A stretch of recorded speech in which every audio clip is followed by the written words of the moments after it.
Alors, nous allons maintenant détailler les étapes de cette respiration cellulaire. Première étape, la glycolyse qui a donc lieu dans le hyaloplasme. Donc la glycolyse, elle va consister en la dégradation du glucose, C6H12O6, en pyruvate, un autre composé organique, C3H4O3. Qu'est-ce que ça veut dire? Ça veut dire que cette première étape ne va pas totalement dégrader la matière organique puisqu'elle va produire une autre molécule organique diminuée par rapport au glucose qui est le pyruvate. Alors le pyruvate, on l'appelle également acide pyruvique. Ne vous laissez pas perturber. C'est effectivement une molécule qui contient une fonction COOH, donc une fonction acide carboxylique. C'est pour ça qu'on peut l'appeler également acide pyruvique. Donc acide pyruvique, pyruvate, c'est la même molécule. Que cela ne vienne pas vous perturber, c'est normal. Ce sont deux dénominations pour désigner la même chose. Si on fait le bilan de cette première réaction de glycolyse, donc qui vient couper le glucose en pyruvate. Donc une molécule de glucose va donner 2 molécules de pyruvate. Donc 2 fois 3 carbone, ça fait 6 carbone, tout va bien. 2 fois 3 oxygènes, ça fait 6 oxygènes, tout va bien. Par contre, 2 fois 4 molécules de H, 2 fois 4 atomes, excusez-moi, d'hydrogène, ça fait 8 atomes d'hydrogène. Or, le glucose en contenait 12. Ça veut dire qu'on a 4 atomes d'hydrogène qui viennent se rajouter dans les produits. Donc, la glycolyse, c'est quoi? C'est une oxydation du glucose, composé riche en électrons, qui va donner un composé oxydé, le pyruvate, et qui va produire 4 protons H+, et 4 électrons. Cette réaction d'oxydation va être couplée à une réaction de réduction des composés R' qui vont être transformés, combinés avec les protons H+, et les électrons en composés RH2. Donc la glycolyse, c'est une réaction d'oxydoréduction qui permet de former du pyruvate ou acide pyruvique, donc une molécule organique. On a donc une oxydation qui n'est pas totale et qui va être couplée à la formation de RH2, un composé réduit.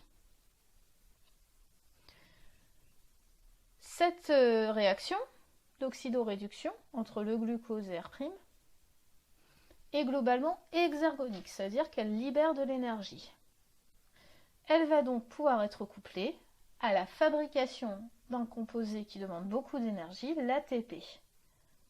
Au final, la glycolyse permet de former 2 molécules d'ATP, du pouvoir réducteur RH2 et du pyruvate, donc une oxydation qui est partielle. Ce pyruvate va être ensuite envoyé dans la matrice de la mitochondrie, donc il va passer les 2 membranes, pour subir la fin de son oxydation et que l'oxydation soit totale. C'est la deuxième étape qu'on appelle la décarboxylation oxydative de l'acide pyruvique ou, dans un jargon un petit peu plus commun, le cycle de Krebs. Donc cette étape a lieu dans la matrice de la mitochondrie. Alors pourquoi cycle de Krebs? Eh bien parce que c'est un ensemble d'étapes métaboliques, donc qui va faire intervenir plusieurs enzymes et des produits intermédiaires, qui va se répéter en fait jusqu'à ce que l'acide pyruvique soit totalement oxydé et transformé, donc démembré et transformé en matière minérale. Cette décarboxylation oxydative, elle va permettre d'enlever des atomes de carbone et de synthétiser du CO2. C'est donc une décarboxylation. Et elle est oxydative parce qu'elle se fait par des réactions d'oxydoréduction. Donc on va oxyder l'acide pyruvique jusqu'à ce qu'il n'en reste plus que du CO2. Et on va coupler cette réaction d'oxydation avec la réaction de réduction pour synthétiser des composés RH2 à partir de composés R'. Encore une fois, ces réactions d'oxydoréduction sont globalement exergoniques. C'est-à-dire que EA moins EB est positive, donc on va avoir de l'énergie en stock et cette énergie va être utilisée pour former des molécules d'ATP. Donc plusieurs tours de cycle pour une oxydation totale du pyruvate et on va libérer du CO2. C'est notre premier déchet sur notre réaction bilan. On va former également des RH2 en couplage et on va coupler le tout, donc ces réactions d'oxydoréduction de l'acide pyruvique et de R', avec la production d'ATP. Donc, en bilan, pour notre molécule de glucose, donc qui a envoyé 2 pyruvates dans le cycle de Krebs, on va former 2 ATP et de nombreuses molécules de RH2, donc beaucoup de pouvoir réducteur. Alors, on a, à la fin du cycle de Krebs, complètement oxydé notre matière organique. Donc il n'y a plus de matière organique qui existe. On a produit du CO2, mais on n'a pas encore fait intervenir l'O2, on n'a pas encore produit d'H2O. Pour le moment, on a réussi à produire 4 ATP et beaucoup de molécules RH2. Donc on va voir dans la troisième étape ce qu'on fait de ces molécules RH2 et comment on fait intervenir le dioxygène. Donc la troisième étape, c'est le recyclage de ces RH2 au niveau des crêtes mitochondriales qui va permettre la production d'ATP. Alors pourquoi le recyclage? On forme le RH2 à partir du R'. Or ces composés R', on a deux solutions. Soit on recycle le RH2, soit on va en synthétiser de nouveau. Cette deuxième solution est fort coûteuse en énergie, donc effectivement on va préférer le recyclage. Comment ça se passe? On a un ensemble d'enzymes, de protéines, au niveau de la membrane interne de la mitochondrie, qu'on va nommer chaîne respiratoire, et qui va permettre de réaliser des réactions d'oxydoréduction, donc en l'occurrence des réactions d'oxydation, de tous ces RH2 produits, pour les retransformer en R'. Donc, notre chaîne respiratoire va agir et les R' vont aller soit dans le hyaloplasme pour être de nouveau disponibles pour la glycolyse, soit dans la matrice pour être de nouveau disponibles pour le cycle de Krebs. Alors, on va faire intervenir ici une oxydation, ce qui veut dire qu'on va produire des protons H+, des électrons, dont il va falloir faire quelque chose. Si on regarde de plus près, notre chaîne respiratoire donc, qui est là, elle va venir oxyder les RH2 en R'. Donc les R' vont repartir, comme je le disais, dans la matrice ou dans le hyaloplasme pour la glycolyse et le cycle de Krebs. Et les protons et les électrons qui sont issus de cette oxydation vont rester. Alors en fait, qu'est-ce qui va se passer? Eh bien, c'est un petit peu ce qui se passe lors de la photosynthèse. On va avoir une chaîne de transporteurs d'électrons qui vont se passer de proche en proche, donc par des réactions successives d'oxydoréduction, l'électron jusqu'au bout de la chaîne.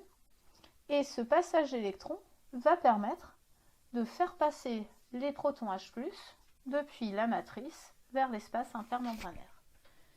L'accepteur final d'électrons, c'est le dioxygène, c'est là qu'il intervient. Donc le dioxygène va être combiné à quelques protons H+, pour donner de l'H2O et va permettre d'accepter cet électron qui ne peut pas se balader en liberté. Donc la chaîne respiratoire mitochondriale va permettre le passage des protons H+, depuis la matrice vers l'espace intermembranaire et le recyclage des électrons qui sont issus de l'oxydation du RH2 en R', qui vont venir aider à la synthèse d'eau à partir de dioxygène. Donc on a bien nos deux derniers réactifs et produits de l'équation bilan de la respiration. Alors à quoi ça sert tout ça maintenant? Eh bien, ça sert à faire passer des protons H+ dans l'espace intermembranaire pour un faible coût. D'accord? Donc on va accumuler ces protons dans l'espace intermembranaire sans dépenser beaucoup d'énergie. Ce qui veut dire que on a deux milieux liquides qui sont séparés par une membrane avec un déséquilibre ionique puisqu'on va accumuler les protons, on va en avoir beaucoup plus ici que là. Vous l'avez vu en chimie, lorsqu'on a deux espaces qui sont deux milieux plutôt liquides séparés par une membrane semi-perméable et qui présentent un déséquilibre ionique, naturellement les ions vont avoir tendance à se déplacer depuis l'espace le plus riche vers l'espace le moins riche pour rééquilibrer. C'est ce qui se passe ici. Les protons H+, qui sont plus nombreux dans l'espace intermembranaire, vont avoir tendance à repasser dans la matrice de la mitochondrie. C'est ce qu'on appelle un gradient de protons. Donc la chaîne respiratoire mitochondriale permet de créer un gradient de protons à faible coût. Et pourquoi il nous intéresse ce gradient de protons? Parce que ce déplacement de protons depuis l'espace intermembranaire jusqu'à la matrice va permettre de faire tourner l'ATP synthase. C'est une enzyme que nous avons déjà vue lors de la photosynthèse. ATP synthase qui a pour particularité de former de l'ATP à partir de l'ADP en se servant du passage des protons. Au final, ce petit tour de passe-passe, on va dire, métabolique, cette succession de réactions d'oxydoréduction, permet de former 32 ATP, 32 molécules d'ATP pour une seule molécule de glucose qui a été initialement utilisée. Elle permet également de recycler donc tous les composés RH2 en composés R', qu'ils soient de nouveau disponibles pour aller oxyder une nouvelle molécule de glucose. Donc 32 molécules d'ATP, c'est une efficacité très remarquable, c'est énorme comme production pour une seule molécule oxydée. Alors, on voit, c'est la particularité de la respiration, que l'accepteur final des électrons est le dioxygène.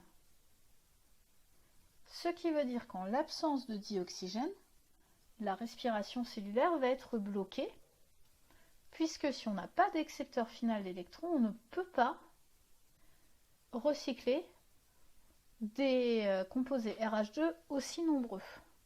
Donc il n'y aura pas cette étape de la chaîne respiratoire. Et si on ne peut pas recycler des composés RH2 nombreux, on n'aura pas de cycle de Krebs non plus. Donc le dioxygène, qui intervient vraiment à la toute fin de cette réaction de respiration cellulaire, est absolument primordial, absolument nécessaire à ce processus métabolique. Faisons maintenant le bilan de la respiration. Donc on a vu que lors de l'étape de glycolyse, 2 molécules d'ATP étaient produites. Pour le cycle de Krebs, on produit également 2 molécules d'ATP. Enfin, l'oxydation par la chaîne respiratoire avec recyclage des composés RH2 permet de produire 32 ATP. Au final, ce sont 36 ATP qui ont été formés pour l'oxydation d'une seule molécule de glucose. Donc on est sur un rendement qui est très efficace. Cependant, la respiration n'est pas toujours disponible pour toutes les cellules, puisque, comme on l'a vu, elle est bloquée en l'absence d'O2, donc qui est un facteur limitant de ce processus. Certaines cellules sont capables, lorsqu'elles ne peuvent pas respirer, d'utiliser un autre processus métabolique pour vivre, c'est la fermentation.